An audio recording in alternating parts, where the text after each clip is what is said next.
All right, so is everyone muted on Zoom? If not, make sure you are muted, and we will stop you and let you know. So at this point, Meredith, I'm going to turn things over to you and take it away. Great, thanks so much everyone for coming in person and on Zoom today. I'm really excited to share with you just what I would consider a brief presentation of the last 5 years at Virginia Tech. I'm really looking forward to sharing about my research, which involved investigating the impact of aquifer long-term replenishment, or ALTER, on the Potomac aquifer system in Virginia. So to give you an overview of what we'll be discussing today, I'll provide an overview of ALTER and then discuss the project background and research questions that we developed at the Swift Research Center, and then discuss the findings and results of my work there, and then conclude talking about the contributions, impacts, engineering significance, and then talk about some areas for future research. And as Dr. Woodison mentioned, we'll end up asking questions, so please hold any major questions until the end. So what is aquifer long-term replenishment, or ALTER, and why do we need it, and how do we do it? Overuse of groundwater resources that outpaces natural recharge has led to declining water levels globally. And you'll see in this map on the left-hand side that is based on data that was collected by NASA, that of 37 major groundwater systems or aquifer systems, 21 of them are on the verge of collapse, which means that water is being pumped out of the system at a higher rate than it's being naturally recharged to the system. One of those aquifer systems is the Atlantic Coastal Plain Aquifer, which stretches up the East Coast and is the kind of subject area of my specific research. And you'll see just an image on the right-hand side of a well that's drilled in the Atlantic Coastal Plain, and you'll see water levels in the aquifer, even over the course of 10 years, have declined pretty significantly due to overuse. So how do we? Can you get rid of that box up there, Meredith? Yes. Thank you. Very great. Thank you. So how do we address this? Managed aquifer recharge is one way to do this, and that is the intentional recharge of water to aquifer systems, either for subsequent use or other environmental benefit. And while this is kind of an umbrella term and can refer to a lot of different methods, today I want to focus on specifically well and borehole recharge.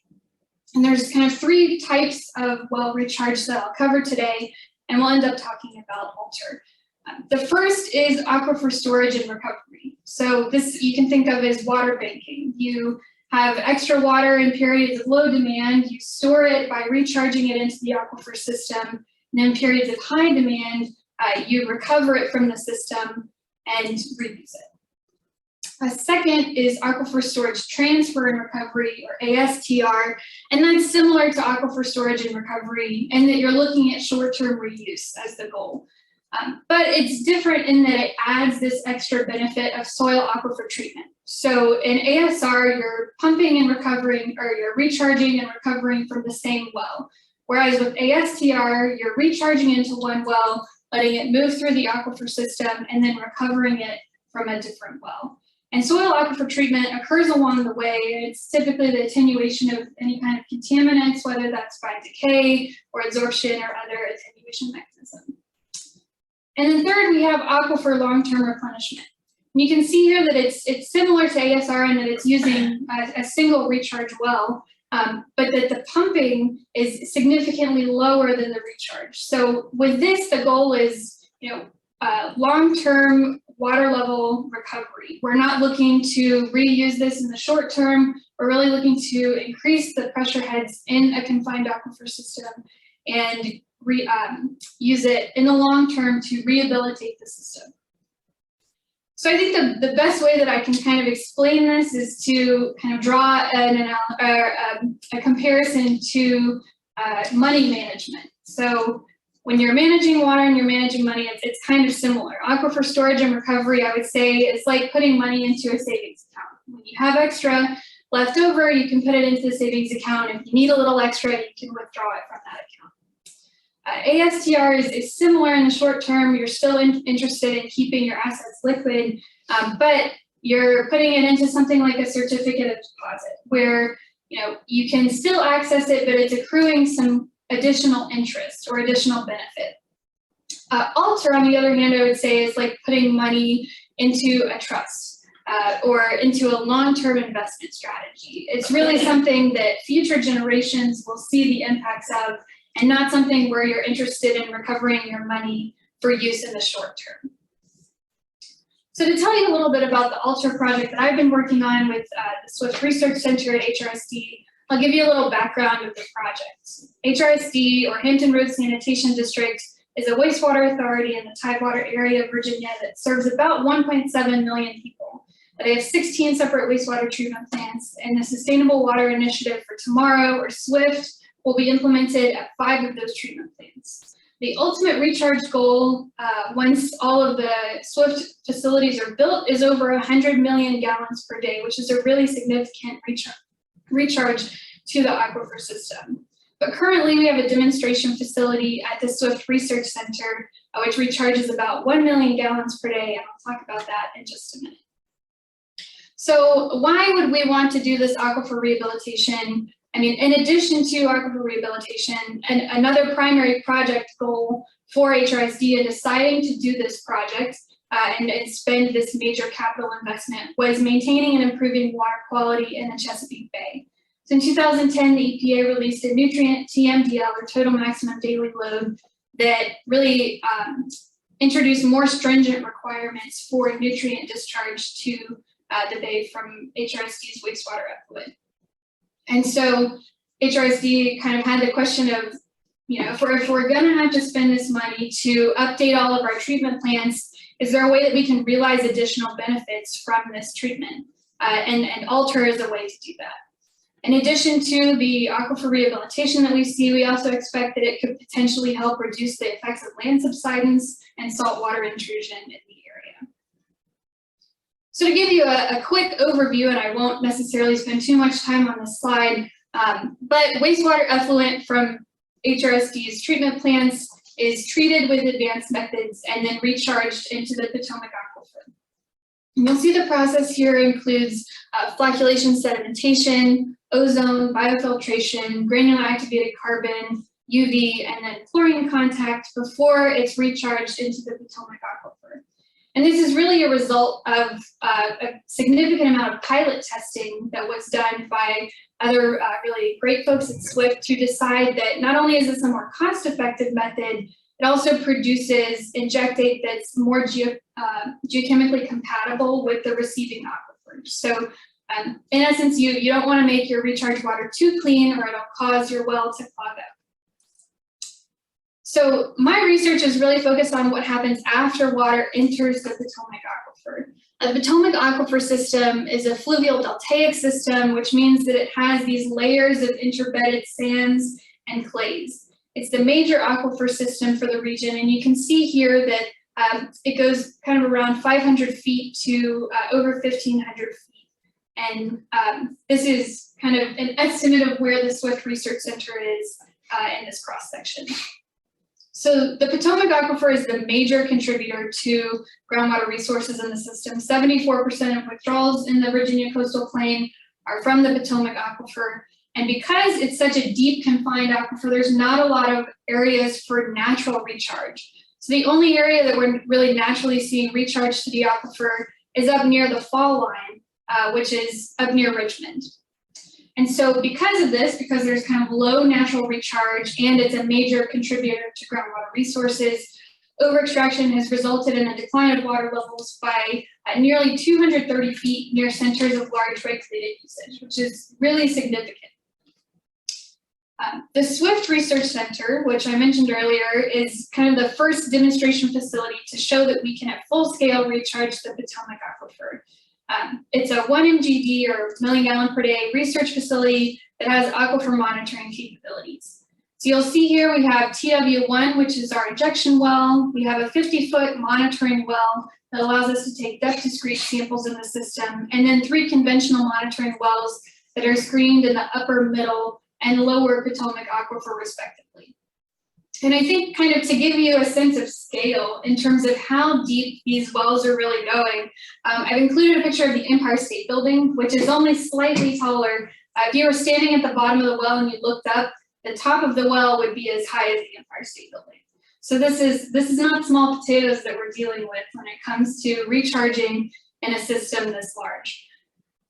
And because of the nature of the interbedded sands and clays that I mentioned earlier, it's really neither financially nor geologically prudent to screen the entire depth of the Potomac Aquifer. You're really looking to screen in the most transmissive sections.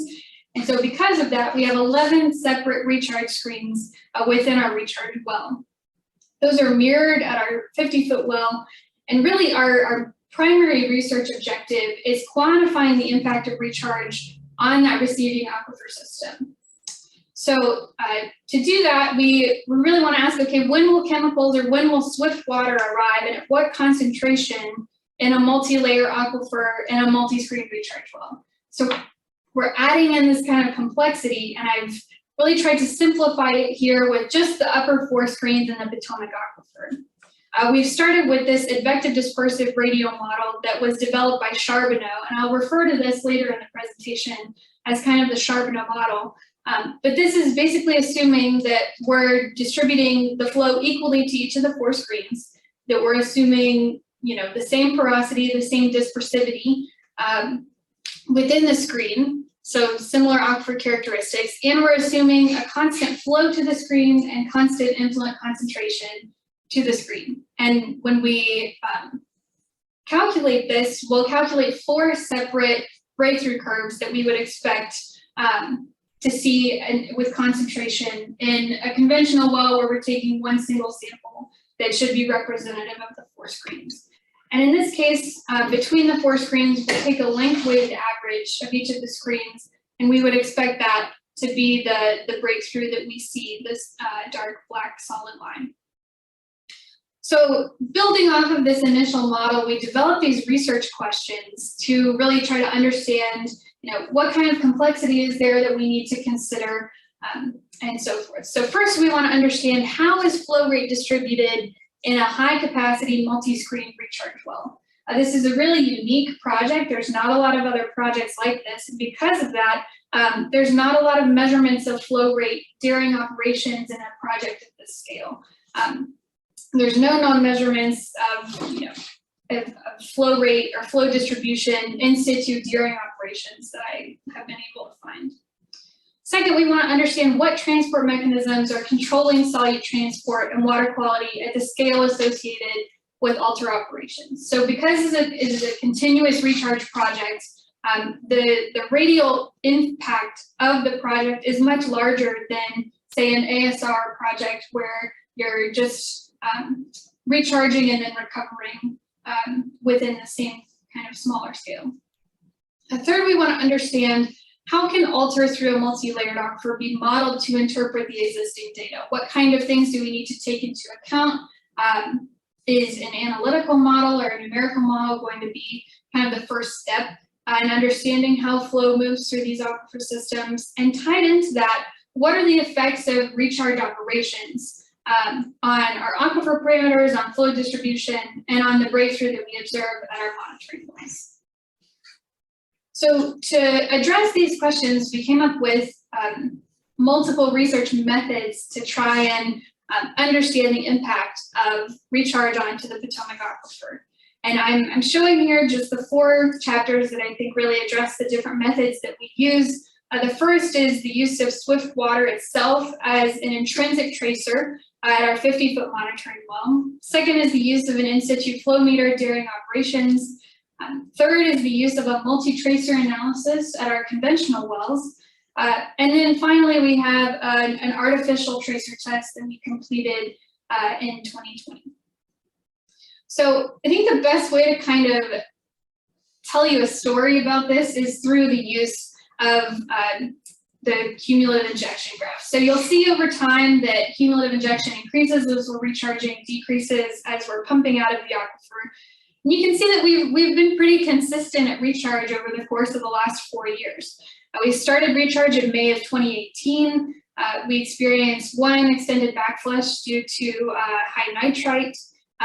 We were shut down for 2 separate well rehabilitations, and then had a couple of other shutdowns that didn't disturb the well at all, that were more related to adjustments on the process treatment side of things. So when we started in 2018, our first objective was to characterize flow distribution and aquifer characteristics at our 50-foot monitoring well.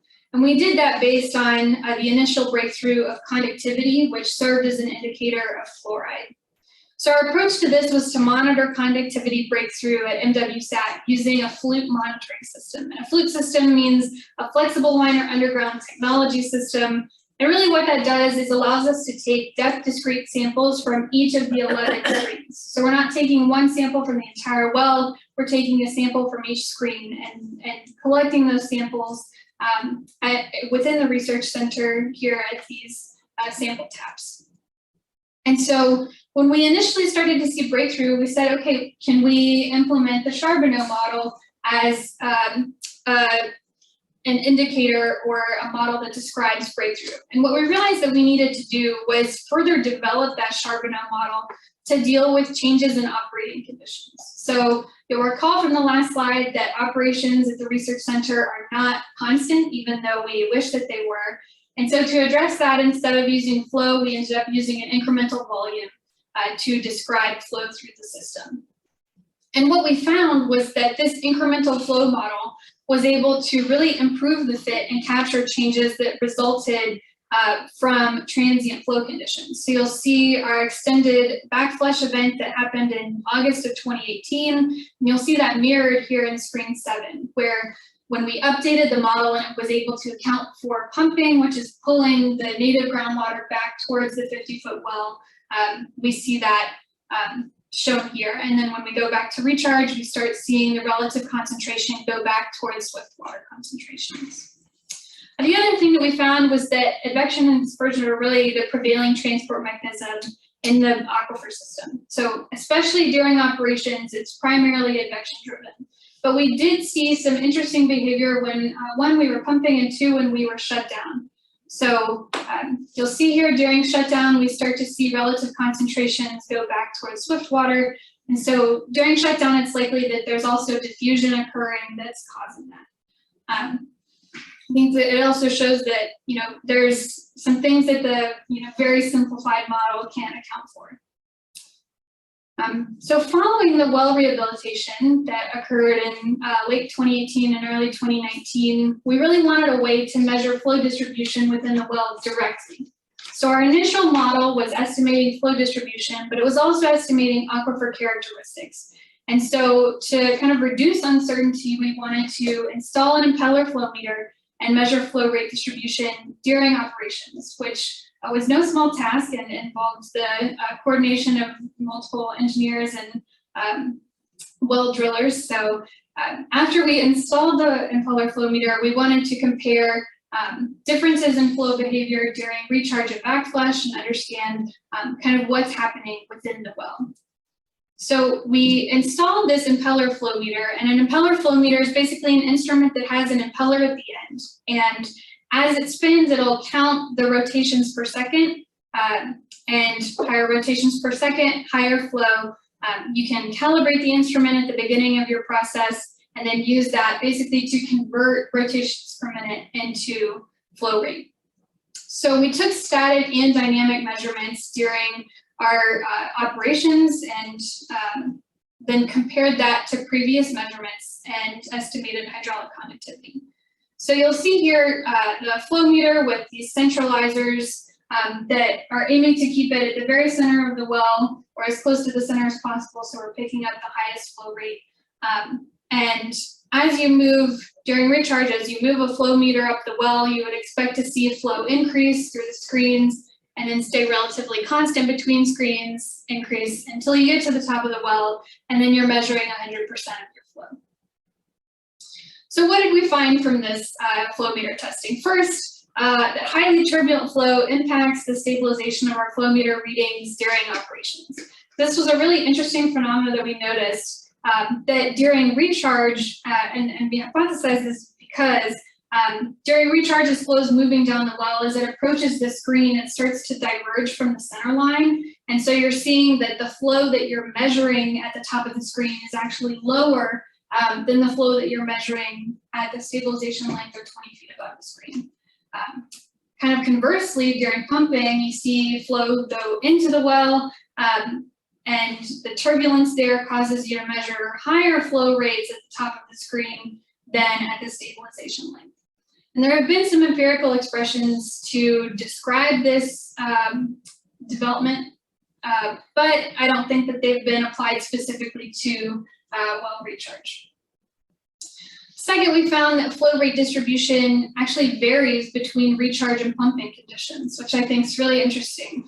We saw that during recharge, which is the dashed line here, this is each screen, so it varies throughout the well.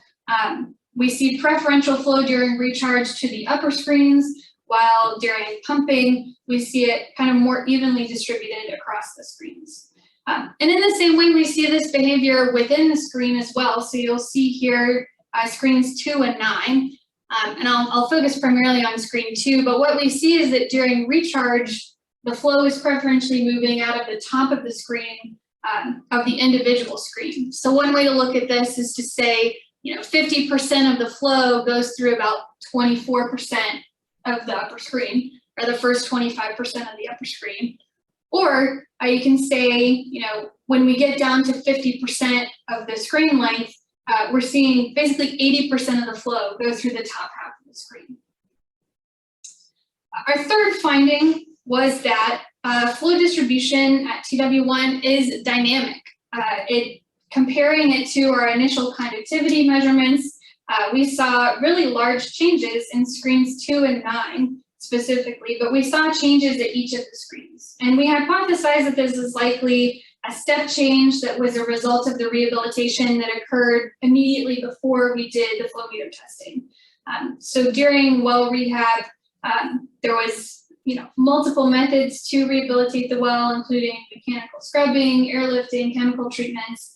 And so a potentially kind of preferential treatment of the upper screens could have caused flow distribution to change in that way. Another thing that we noticed after we started recharging again was that we were observing breakthrough at our first conventional well, MWUPA, or the Upper Potomac well. And one thing that we wanted to do was evaluate multiple tracers for this well. Because the native groundwater characteristics for the first 4 screens, which is the Upper Potomac, varied so much, we didn't want to rely on a single tracer to characterize breakthrough at that well. And so to do this, I developed a novel approximation to quantify breakthrough that I'll talk about in just a moment. We also wanted to identify what are characteristics of effective intrinsic tracers for kind of the next steps of this project. When you're doing a large-scale aquifer characterization, what kind of constituents should you be looking for that you should be consistently monitoring to determine whether breakthrough is occurring? So I mentioned we observed breakthrough. We selected 6 constituents of interest. 3 of them, sulfate, fluoride, and chloride, we selected because they have the potential to be conservative tracers. TOC, 1,4-dioxane, and NDMA, we were really interested in looking at attenuation at those with those constituents. I think TOC, we definitely expected attenuation. 1,4-dioxane and NDMA, previous work at the site done by Thomas Jura in the soil activated treatment, or SAT columns, which contain aquifer media from the Potomac aquifer, have showed that they did observe attenuation of those 2 constituents. So we really wanted to see, okay, is that something that's happening full scale? So you'll see on the right-hand side the figure that is describing the swift water concentrations, or influent concentrations of the constituents of interest. And one thing that you'll, I think, immediately notice is that they're variable. It's not a constant concentration. And that's, of course, a result of recharge operations and just the treatment process in itself. But it's something that we realized that we weren't accounting for and kind of needed to account for in our model. So we updated our initial model from chapter 4 that accounted for transient flow to also account for variable influent concentration and variable flow distribution. So recall, we're seeing breakthrough after we do the flow meter test, and during the flow meter test, we see like, wow, there's a huge shift of flow to the upper Potomac. We need to account for that too.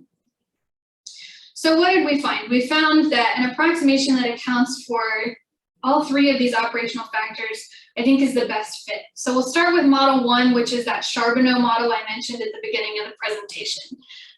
And that model is assuming constant flow and constant influent concentration. And I think we've shown multiple times that the constant flow assumption is just not going to cut it at an actual altar site.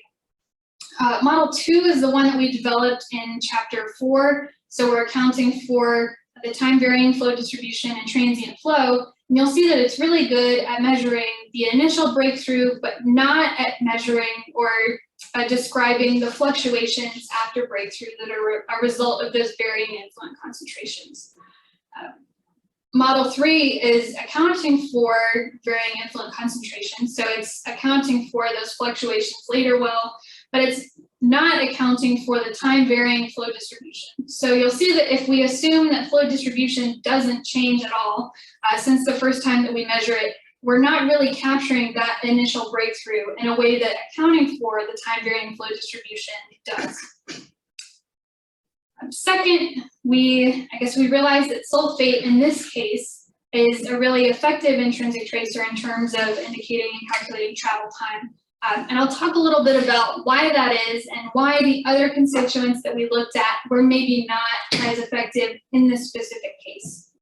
So the first two factors that I attribute to the effectiveness of a tracer, I'd say are being significantly different than the native groundwater concentrations. So if you're injecting swift water that is, relatively similar, chloride in this case is an average of 202 milligrams per liter in the injectate and around 125, 120 milligrams per liter in the background. But you'll see it has a high variability. So the variability is 50 milligrams per liter. So 3 standard deviations is what, 50 to 350 milligrams per liter. So obviously in this case, because they are so similar, it's maybe not the most effective tracer, but we have found that it's actually effective at describing breakthrough in the middle Potomac aquifer so far because of that significant difference. Second, we identified that if a tracer has a potential to interact with the aquifer, it's not necessarily going to be the most effective conservative tracer. And we really saw this with fluoride. We were expecting it initially to be a conservative tracer, and you'll see here that even after we've observed breakthrough, we're still seeing elevated fluoride levels, even above the background. And what we hypothesize that this is a result of is interaction with the aquifer. So when you're injecting water that's at a different pH, we believe that in this case, it's a result of fluoride desorbing from oxyhydroxides that are in that specific layer. So keeping that in mind for future projects, fluoride may be an effective tracer elsewhere, but wasn't necessarily in this case.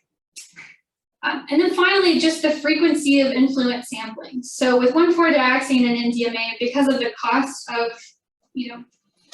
sampling and running these analyses, we had significantly fewer influent samples than we had for our other 4 constituents. And because of that, I think it just introduces uncertainty when you're accounting for varying influent concentration. I think the model can be more susceptible to being influenced by an outlier. If you're only measuring it, once a month, the model will assume that it's at that concentration for the entire month, when that's probably not necessarily the case. And then with NDMA, we only had 16 actual detections out of 100 samples. And because the concentrations are really close to the detection limit, which is 2 nanograms per liter, there may be some mass that's not accounted for that is above 0 but below 2 nanograms per liter. And then third, you'll recall that I mentioned that we were really interested in attenuation of the aquifer. And This model only accounts for conservative transport, but we did notice that TOC experienced decay, and I think that was expected and in line with previous observations at the site. But we did not observe attenuation for 1,4-dioxane and NDMA, even though we had shown that it occurs in the SAT columns. And really what that's likely a result of is just the amount of time that it takes for microbial community or anything else that would be attenuating those constituents to develop. So in other research in similar areas, there is kind of an acclimation time that's necessary. And I don't think that we've realized that yet here, but we may in the future. So following breakthrough that you observe with an intrinsic tracer, you can't really use it as a tracer anymore unless you change it specifically in some way. And so after we observed breakthrough at our MWSAT 50-foot well and at MWUPA, we needed another additional tracer to quantify changes in flow distribution. And so to achieve that, in October 2020, we started a bromide tracer test, and our initial goal was to compare the results to previous estimates of flow distribution to again evaluate how flow distribution is changing over the course of the project. What we discovered along the way as a result of this bromide tracer test was that actually using a 2-zone approximation to describe transport through the aquifer is more effective than a single zone. So to give you an overview of what we did in our bromide tracer test, we injected bromide at the recharge well for 3 days at about 200 milligrams per liter. We monitored breakthrough at MWSAT, our 50-foot monitoring well, and recall that allows us to take depth discrete samples of each screen. And what we noticed was that, in some cases, there's this initial peak breakthrough, but then also kind of a tailing behavior. And our model can either account for the initial peak breakthrough or the tailing behavior. And in screen 7, you'll see that we may have estimated or accurately captured the peak breakthrough, but we're overestimating the initial breakthrough and then the behavior that we see following breakthrough. And so what we did was created this 2-zone model to improve fit. And I think that's consistent with behavior that we've seen at other sites. And then we use MATLAB to optimize those parameters. So to give you kind of an overview of the 2-zone model, basically what we're assuming is that there's 2 separate zones within each screen layer. There's a high transport zone or a high permeability zone, and then there's a low permeability zone. Now, in reality, these are not like layer cake zones. They're just simplified here to show that there's, a sand layer and a sandy clay layer where flow is slower. And what we did is estimated Q over N, the longitudinal dispersivity, and then the thickness, which is a percentage of the total thickness of that screen. And we calculated the concentration that we would expect to see showing up at our monitoring well in the upper zone, which you would expect to contribute to that initial peak breakthrough. And then in our lower permeability zone, which you would expect to cause that tailing behavior that you see after the initial peak breakthrough. And what we found was that the 2-zone model was more effective at characterizing transport in all of the screens except screen 9. So you'll recall I mentioned with screen 3 that we were unable to capture the initial peak breakthrough and the tailing behavior, but with the implementation of the 2-zone model, we're able to capture that initial peak breakthrough and then capture the tailing behavior following it. With screen 7, you'll recall that we can estimate the peak breakthrough, but we're overestimating the initial breakthrough and the later behavior. And you'll see the 2-zone model. I mean, that's a fit that will bring you to tears, and I can confirm that happened to me. It really was a vast improvement. But I did mention that it's not effective in all screens. So screen 9, where we had really short travel times, really fast transport, the single zone model actually was able to capture that initial peak better than the 2-zone model was. Our second conclusion here was that there's a second type of dynamic flow distribution that we see in the well. So in this case, there wasn't a well rehabilitation event right before we did the tracer test. There wasn't any kind of obvious precipitating event that would have caused a drastic change in flow behavior. And so we can then conclude that there's also this gradual change of flow behavior that we observe over time. And you'll see here for the bromide tracer test, there's a low Q and a high Q estimate, and that's because our model is estimating Q over N instead of Q initially. So we just used a range of porosities to estimate a range of flows. So what's significant about this research? How does it change the way that we look at alter projects? Let's go back to our research questions. So we were interested in evaluating iPhone, move old G's. In evaluating how flow is distributed. How flow is distributed in a high capacity multi-screen recharge well. So we noticed that flow distribution is dynamic and that multiple methods are effective at characterizing flow distribution and travel time on site. Second, we want to know, okay, what transport mechanisms are controlling solute transport and water quality at the scale associated with alter operations. And so while I mentioned we did see diffusion occurring at MWSAT, our 50-foot recharge well, once we got to MWUPA, advection dispersion, and advection really is the dominant transport mechanism. While we do recognize that diffusion occurs during shutdown conditions at the 50-foot well. And then finally, we wanted to know, how can we model alter during operations, and what are the effects of our recharge operations and even our treatment process on our flow distribution and our recharge breakthrough.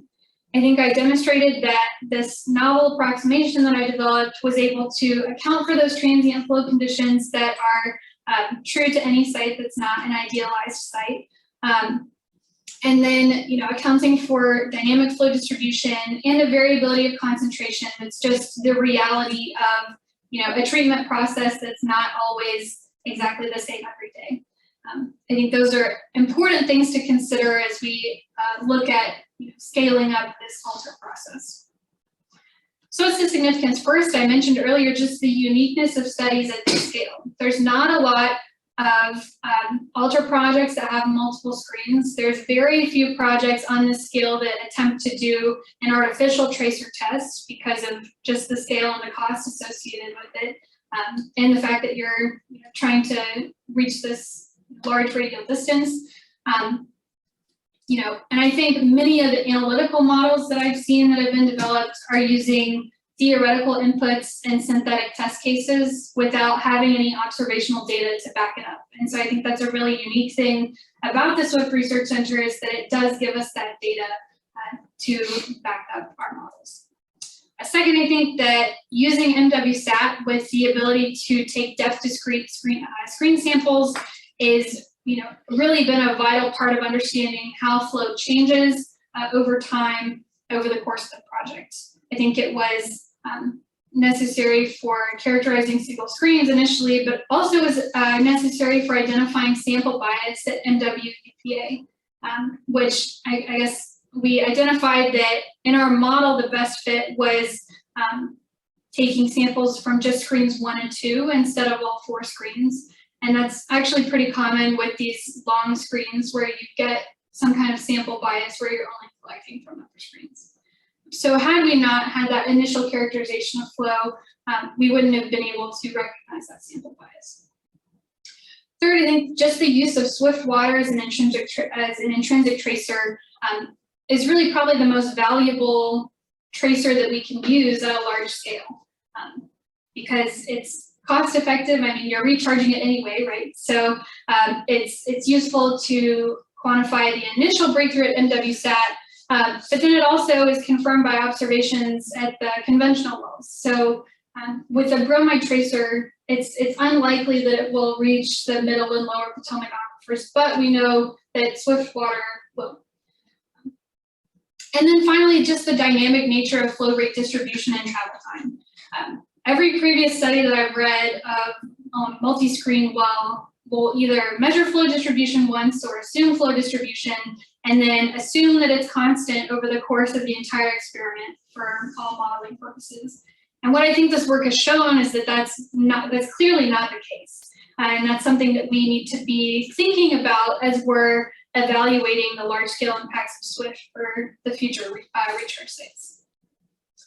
So areas for future research. I don't think that a PhD is complete unless you develop more questions than you answer.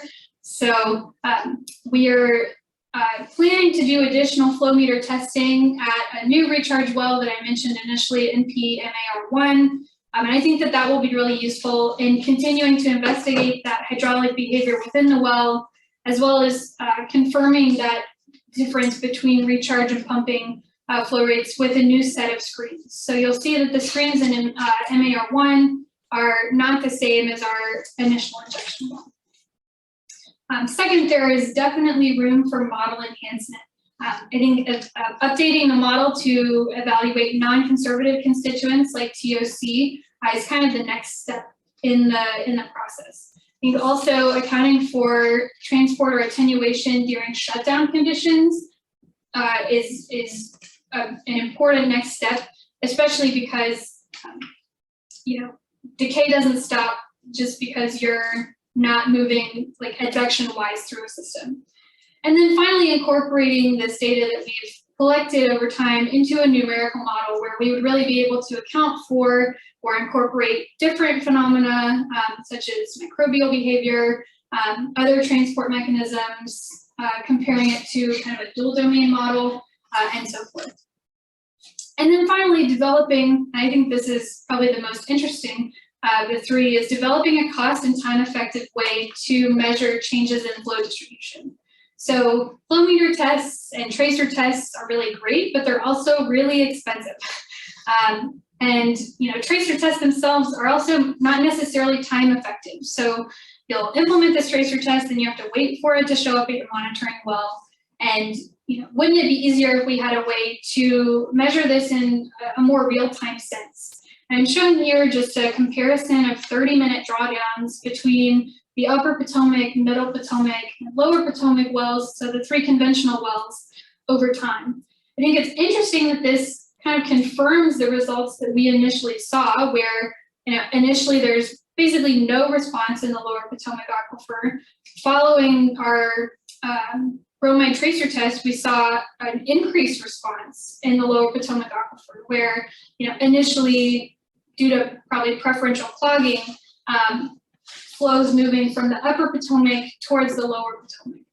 So after our recharge event in 2019 and into 2020, we see an increased response in the lower Potomac aquifer that I think kind of confirms or supports the results that we saw in the bromide tracer test. So finally, it's kind of hard to fit everything that I've done into 45 minutes or however long it's been, but I don't think that this would be complete without acknowledging my committee members, my colleagues in the Department of Civil and Environmental Engineering here at Tech, and then also just the folks at the SWIFT Research Center and the Central Environmental Lab. I really don't think that, this dissertation would not exist without the data that they collected and analyzed. So I really appreciate all of them, and I know that they're on the Zoom. And with that, I guess I will take questions and just thank everyone for being here again.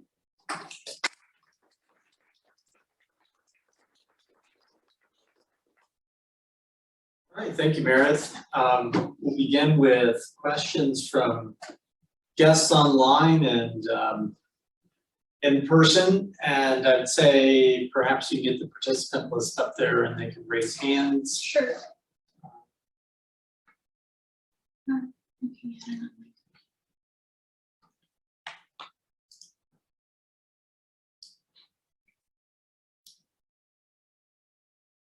guess you can also put questions in the chat or feel free to unmute questions. Sure. Can injectivity loss on the recharge well be taken into account into the model? That's a really interesting question, and I think, How don't you want to repeat the question? so the question, could you hear that? Was can injectivity loss be accounted in the model? It's a good question. I would definitely have to think about it. I think that, it is something that we would have to consider. So with injectivity loss, you're seeing a higher response, or you're seeing higher water levels for the same level of pumping. I guess because this isn't estimating head, I'm not sure if it would affect the concentration that we're seeing, but it would be interesting, I guess, if we were looking at the water level analysis and wanted to estimate head, to see if we could incorporate that. Thomas said, is there a difference between a dual domain model and a two-phase model you use? That is a really good question, and Dr. Woodson and I were actually talking about that last week.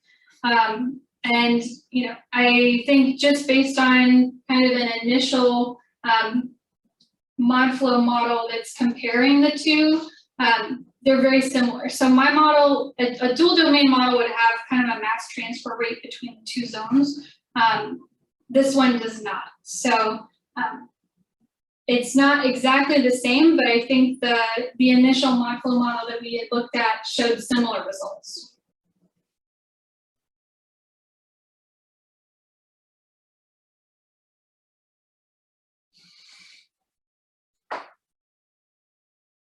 Other questions?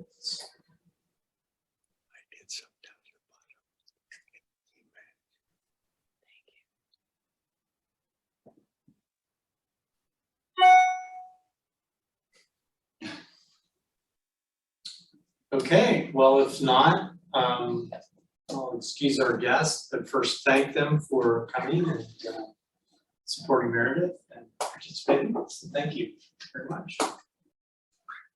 Thanks, everyone, and everyone on Zoom.